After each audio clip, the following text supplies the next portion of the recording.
September 1st, 1939. On the morning of September 1st, 1939, people across the Germany tuned into their radios, filling the radio waves with the Hitler voice. The Polish state has refused the peaceful settlement of relations which I desired, and has appealed to arms. Germans in Poland are persecuted with bloody terror and driven from their houses. A series of violations of the frontier, intolerable to a great power, prove that Poland is no longer willing to respect the frontier of the Reich.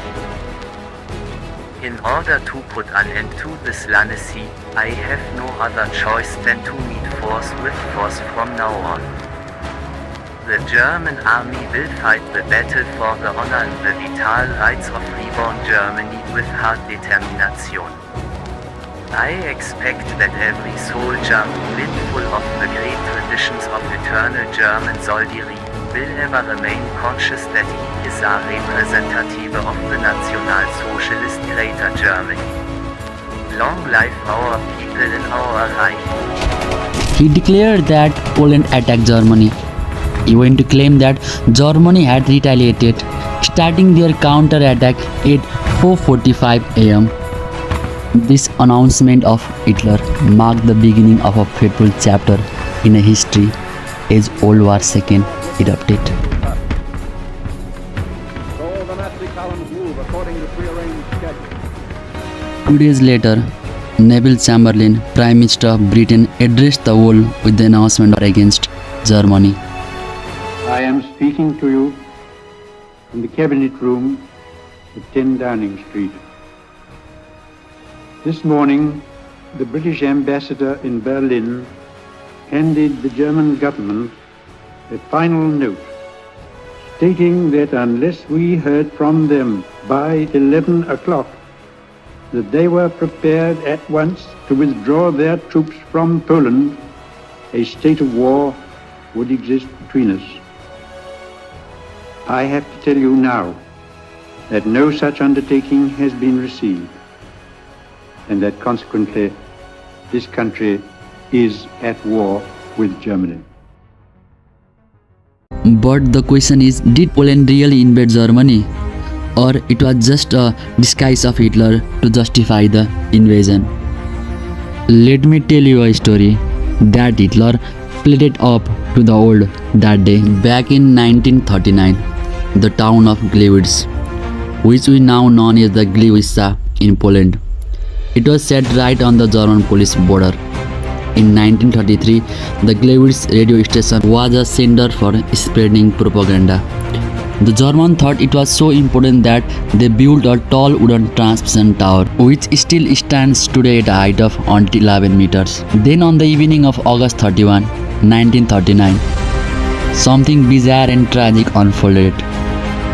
A group of 7 SS agents stormed the radio station. They pushed past the station German staff, grabbed a microphone, and announced in Polish, "Attention, this is Gliwice. The broadcasting station is in Polish hand." On a counter-attack from Germany, the Polish Special Service agent, dressed in a Poland uniform, was found dead at the entrance of a radio station.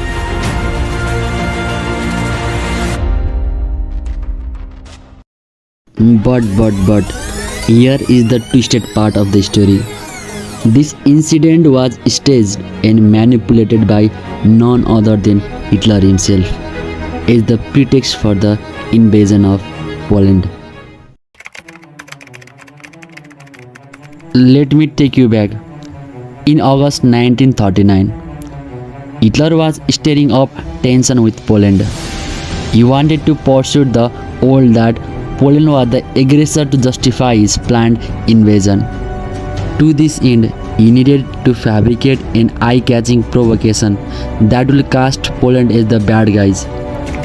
On August 11th, he told the League of Nations High Commissioner, "If there is the slightest provocation, I shall shatter Poland without warning into so many pieces that there will be nothing left to pick up."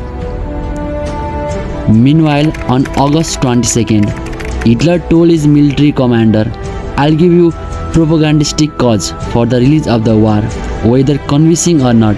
The winner is not asked later whether he said the truth or not." To fulfill the Hitler wishes, in early August, SS security boss Reinhard Heydrich gathered together a group of top SS officers. He told his men that the war with Poland was inevitable, and together they planned to stage a series of false flag operations along the Polish-German border. They identify isolated outposts of the German government that could be attacked by the German pretending to be Polish. The Secret Service agents pretending to be Polish were to take over a station and broadcast a nationalistic statement in the Polish, with German listening at home could hear. This operation was top secret and started only by the Heydrich and gave the password by telephone. Grandmother died. The attack was led by an SS major named Alfred.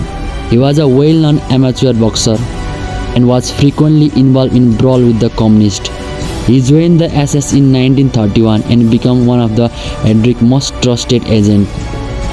The radio station of Glewitz, which was the target of the attack, there was no studio, only transmitter that broadcast a signal received by cable. Pretending to be Silesian insurgent, the attacker entered through the back door and reached the transmitter room without any obstacles, where 3 technicians were working. They were arrested and placed in the basement. The attackers looked in a vain for the microphone to start their broadcast. After a search lasting more than 10 minutes, the crew was forced to use the storm microphone, which was used to notify radio listener about an storm.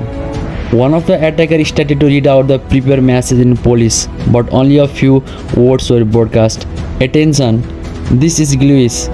The broadcasting station is in Polish and for a reason that are still mystery, the broadcast was stopped. Probably one of the radio station employee interrupted the broadcast or there was a technical glitch." To make the attack look real, the German concentration camp prisoners dressed in Polish uniform were given a lethal injection, then shot in the face to avoid identification. It was their corpses that were photographed and shown to the journalist. Meanwhile, Frankistedt, a German citizen of Polish nationality, had been arrested the day before the incident. He was knocked out with the drugs before the raid, then dragged semi-unconscious into the radio station, where he was shot in the back of the head and dumped at the entrance to the radio station. After the operation, they quietly returned to their hotel in the city center. None of them died during the attack, despite the blunders made by the invader. Within hours, German radio stations were reporting the incident of Glewitz. News of the incident spread abroad quickly, with the BBC broadcasting a report the same evening and the New York Times running an article the next day. Although the operation had failed in many respects, Hitler had his pre-packaged provocation. At 4 a.m. the next morning, the German 29 dive bomber took off to the attack, starting the global World War II.